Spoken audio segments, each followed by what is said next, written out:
start with very, very simple questions. And it was pretty clear, Mark jumped right into one of his passions. So it was very easy example. So talk about that passion, get into it, how did it drive his career, and then what is something important that he's learned that he shares with his staff. Okay? So the goal here is to dig down to one of these value-based questions. So we're going to do this. We're going to practice this. Again, let's stand up and find a partner. Someone you haven't partnered with yet. Decide who's going to go first. And when you've decided, raise your hand and wait for me. Okay? So please stand up, find a partner. Okay, so after a 5-minute conversation with that person, who now feels you know that person better than you know your staff? Right? Now, what kind of impact would it have on your ability as a leader if you had that conversation with your staff? What do you think, Daisuke? If you could have that conversation with your team, with your staff, how would that benefit you? First of all, it would be fun. It'd be fun, absolutely, yes. Because before, I think I just talked to my members just for job or project or something. Yes. But maybe I will be more interested in other topics with the members. Yeah. It builds a stronger communication, a stronger relationship with that person. Who else? What did you learn from doing this? Why is this useful? It's very powerful. In 5 minutes, I could learn about her deep inner motivation of what she, the reason why she did what she did. And now I see Megumi-san in a very different way. I mean, you know something really, really precious. Yeah, good. Yeah, very powerful. Excellent, good, that's a good achievement. What else? Thank you. It can break the ice, I think. And not only talking about work, but maybe when you meet other people after you can get a trusting relation. Yeah. And be useful also to work. Absolutely, yeah. Good, what else? Who else has a comment? Yes, after 5 minutes talking, so I want to learn more. Yes, yeah. We talk about showing a genuine interest in people. It's very difficult to be interested in someone if you don't know anything about them. Right? But if you learn something that's kind of interesting or kind of special, precious about that person, it's easier to become more interested in them. Now, this is a kind of a structured process.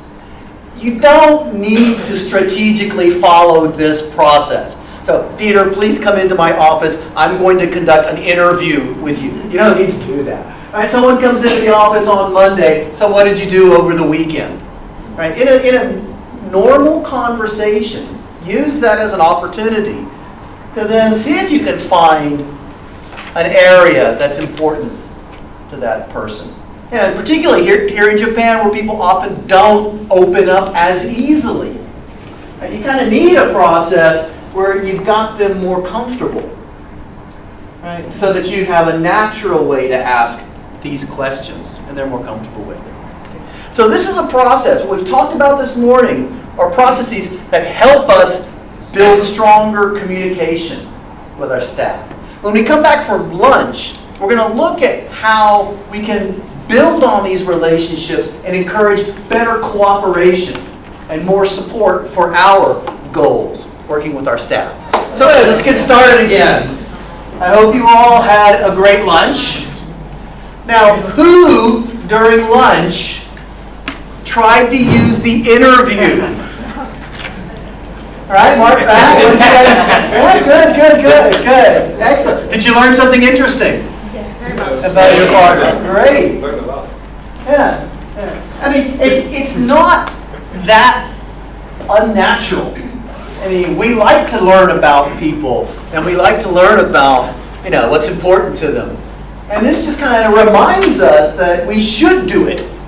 And as leaders, we should think about doing that with our staff. And we should think about doing it on a regular basis to build deeper levels of communication.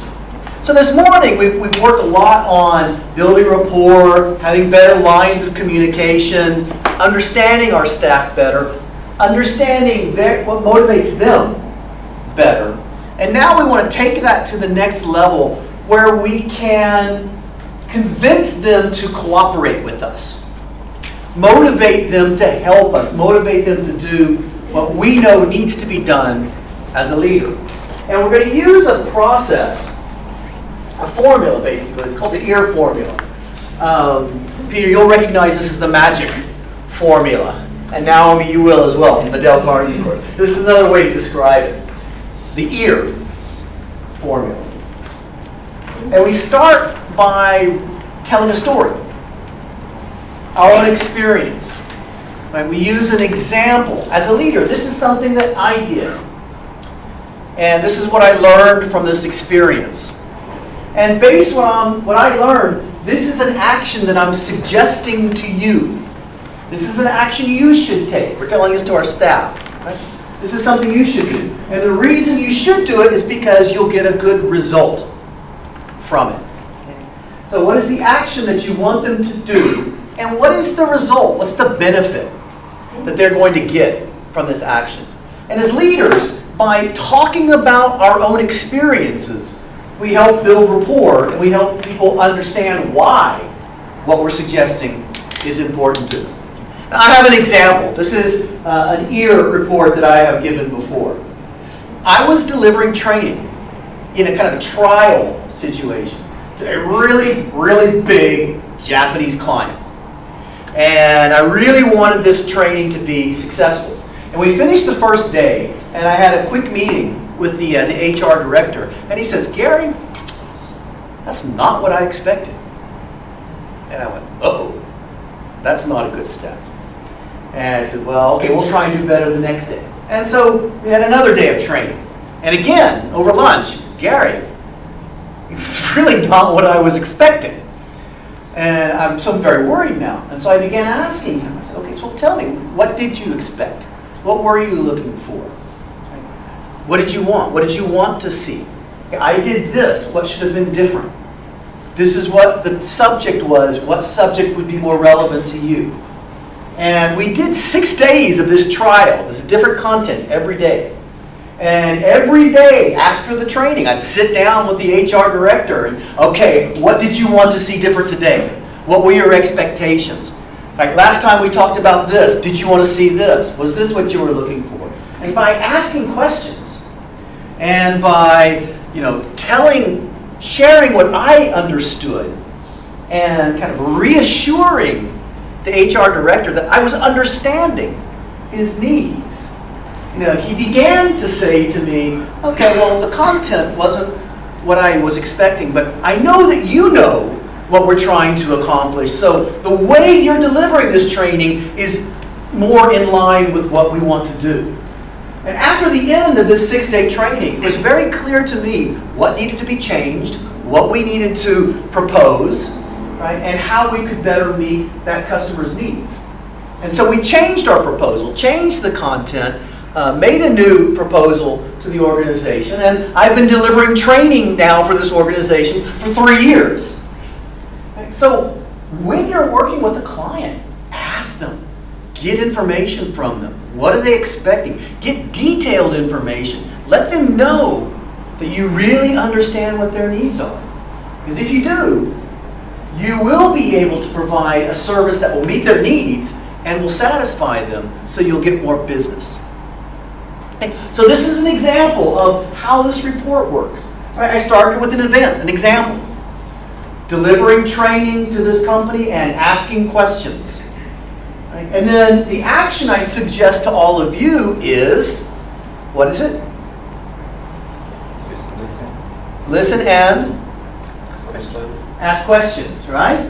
Listen and ask questions. That's the action. And what's the result that you'll get if you do that? You'll get more business, right? You get satisfied customers, okay? So let's think about an example of an action that we want to request of our team, of our staff. Okay? And in your manuals, there's a place to prepare this. On page 2.8. Right, so who is the person or the people that you want to motivate, that you want to do something different? Right? What is the action that you want them to begin doing? And what is the result they will get from doing it? And then what is the experience that you have that you can tell them in terms of a story that will convince them that this is a good idea? So what we're going to do is prepare a story. And afterwards, we're going to share this with a partner. So who has the first question? Regarding this? Yes. So, sorry, let me understand. Certainly. this clearly. So, are we supposed to write down something which actually experience? Yes. So, not If I made up my story, it would not be convincing, right? This was a real story, right? So it should be a real experience. Right? If you make up a story, your staff are going to know. Right. So scary. Okay, nice. So it needs to be. It should be a real story. Another question. Okay, so take 2 or 3 minutes, prepare a story. Right? Focus on, right, what is the action you recommend and what's the result? What's the benefit they will get from that action? And then what's a story that's going to give it evidence, proof? So let's take about 3 minutes to prepare that. Okay, so what we'll do is we'll stand up and find a partner and decide who goes first. When we tell our story, it shouldn't take more than about a minute and a half. But the key is to tell the story. Right? I'm going to tell you about a time when I learned something real. We don't want to say anything like that. I was in front of the client, and this is what the client was telling me. Right? Create the story, create the situation. And at the end, this is what I learned. So you should do this. Right? And then finish with the action and the result, the benefit they'll gain from that. Okay? So stand up, find a partner, decide who will go first. Okay, so now, if we're leaders, right, if we've got the authority and the responsibility, can't we just tell people what to do? Why is it beneficial to tell them a story first? Make them believe. How does it make them believe, Mark? It gives you credit. It makes your whole story true. I mean, Right, it gives you credibility, right? It's proof. Practical example. What's another reason, as a leader, for doing this, for using your evidence? Talking about your own story, your example. To soften the blow. I mean, it's not giving an order. It's Yeah. suggesting. Yeah, okay, does that. What else? To show that I'm not perfect. I'm not a perfect manager, so we have the same kind of thing. That's right. From our experience, we show that we're human. Did you have your hand up? Maybe being a good role. It's a good role model. What else? Or maybe your staff can envision where they're going Yes. Yeah. throughout the previous story. Good. All of these they're very good examples. And it also shows that, we are human, we care. Right? We don't want to just be a dictator telling them what to do. We want to persuade them, convince them. We think that they're important enough that they deserve our attention and our care. And by telling these stories, it is persuasive, it is credible, right? And it shows, that we're human, but it also shows that we really think that they are important and they deserve our time and our attention. Now, if you have a leader like that, are you going to respect them? Are you going to trust them? Right? You're going to be more confident working for them? So that's the kind of leader that we want to become. So when we look at gaining cooperation, these principles we're going to talk about now, they're all about making sure the other person stays motivated. They have a positive impression, an attitude, a good attitude towards what you're requesting of them. Right? Show respect for the other person's opinion. They might be wrong, but you can still respect the fact that they have an opinion. Everybody has an opinion. So don't tell them they're wrong. Show respect for their opinion. Begin, yes. Can I ask for the explanation? Oh, yes, of course. All right, then take over for me, Raymond. Continue down that list if you would. Show respect for other people's opinion, begin a friendly way, if you're wrong, admit it. Lead a discussion. Now read discussion. Show respect to other people's opinion. Yeah, we were talking about that. Okay, so begin in a friendly way. Right? You're trying to convince someone to do something different. So start off in a friendly way so it's a good relationship. You have a good discussion. If you are wrong, admit it. Right? And the other person will trust you more. Talk about gaining credibility. If they know you're wrong and you don't admit it, you lose all credibility. And it also shows confidence. I know I'm wrong. I can admit that I'm wrong. So I'm happy because I know I can fix the situation.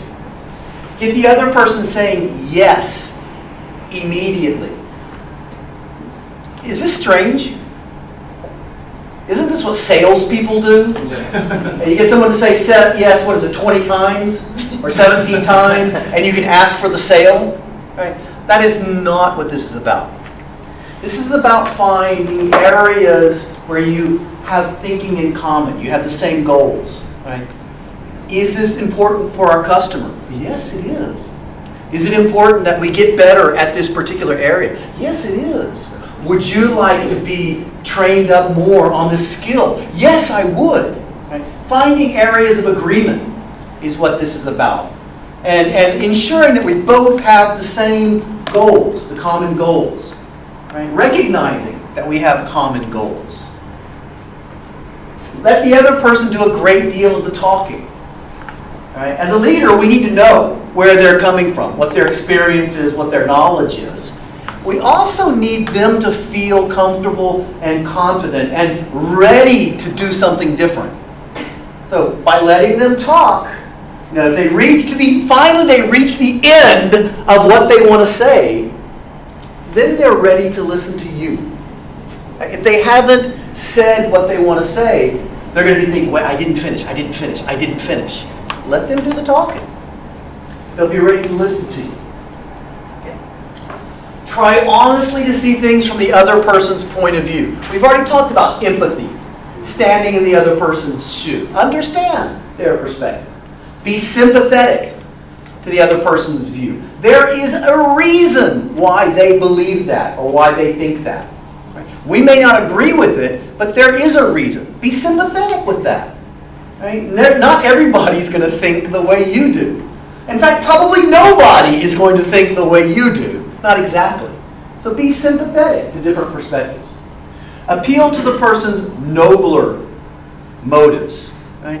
We're not always after money. And we're not always after promotions. Or we're not always after new opportunities. Sometimes we're after stability. Or sometimes we want to contribute to society. Or sometimes we want recognition for skills. What is it that's important to that person? What is their motivation? We use the interview to understand those things. Dramatize your ideas. Make them exciting. You can become the greatest leader in your organization if you learn these skills. People will look up to you. Dramatize your ideas. Make them exciting. And then throw down a challenge. In 2 days, if you use these principles, you can change the people around you. Do it in 2 days. Right? You see this in commercials all the time. Yeah. Try our diet product for just 2 months. Right? I'll get a reversion to that already. But throw down a challenge, and it motivates people to do that. So these are, principles. On the tables, I've put down these golden books, the Dale Carnegie golden books. These include all of the Dale Carnegie principles. And the first 30 principles are all about human relations. Right? The first 9, how to build rapport, how to have a better relationship. The next 12 are all about gaining willing cooperation. And the final 9 are about leadership, how to influence people. This also includes all of the stress management principles in there as well. So use this as a guide. Sometimes review these and remind yourself, oh, this is what I'm going to try today. I'm going to use number 8 today. I'm going to practice talking in terms of other people's interests today. All right, I'm going to use number 1. I'm not going to criticize anybody today. Use this as a guide to help you change your own behavior. Any questions about these principles? Any comments?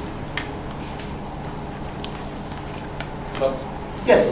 dramatize your ideas. We have a client who's doing that, but in the opposite way. So he's always making things look like it's an emergency and it's critical. Yes. This and that. But I think this has the opposite effect. Yes. Because, we know what at the end there's no emergency. Yes. What's the story, Peter and the Wolf? Are you familiar with that? Maybe not. It's in a village. There's a young boy by the name of Peter who. Peter cries wolf. Peter cries wolf. Yeah, and he has to watch the sheep, right? And he's really bored. He doesn't like doing it. So he says, "Hey, there's a wolf! There's a wolf! There's a wolf!" Right? All of the village comes running out to protect the sheep and drive off the wolf. Well, there's no wolf. He was just bored, right? And they chastise him, they scold him, they go back. And he gets bored again, and he goes, "Hey, there's a wolf! There's a wolf!" And they all come running out again, but there's no wolf. And they go back. Now, the third time, there is actually a wolf. And he goes, "Hey, everybody, there's a wolf! There's a wolf!" And nobody comes. He's, really, there's a wolf! There's a wolf! And nobody comes. And that's the challenge there. If we're going to dramatize our ideas, it needs to be specific, intentional, with an intended goal. And we cannot overuse these principles. We have to use them strategically. Right? In these manuals, there's a list of 30 different principles. You can't use them all at the same time. It's not possible. We need to identify the specific situation, the specific person, where this specific principle would be useful. Another example from Dramatize Your Ideas was another trainer. This was one of his participants. And this person was selling medical equipment, particularly Band-Aids and bandages and things like that. And he was trying very hard to get a contract in a hospital. This is here in Japan. And he knew the doctor that he needed to talk to. And he would always ask this doctor for an appointment. And the doctor would say, "I know what you've got, but I'm too busy for an appointment. I'm too busy for a meeting." And this happened again and again. Every time he'd go to the hospital, he would say, "Dr. Sato, can I have an appointment?" "No, I'm too busy. I'm too busy. I'm too busy. I have other things to do." So one time, right, he cuts a hole in the back of his shirt and puts an enormous Band-Aid on his back, and then covers it with his coat. And he comes into the hospital and he's, "Oh, Dr. Sato, it's good to see you again. It's good to see you again. Can I have a meeting with you? Can we talk about our products?" And the guy says, No, I'm too busy." So he tears off his jacket, runs in front of the doctor. He says, "When am I going to get your attention? What about me?" And that's dramatizing your ideas, right? That's a pretty exaggerated way to do it, but dramatizing your ideas is exaggerated. But you're right, some people abuse it. Any other questions or comments about these principles? Again, we need to look for opportunities where we can apply these specifically.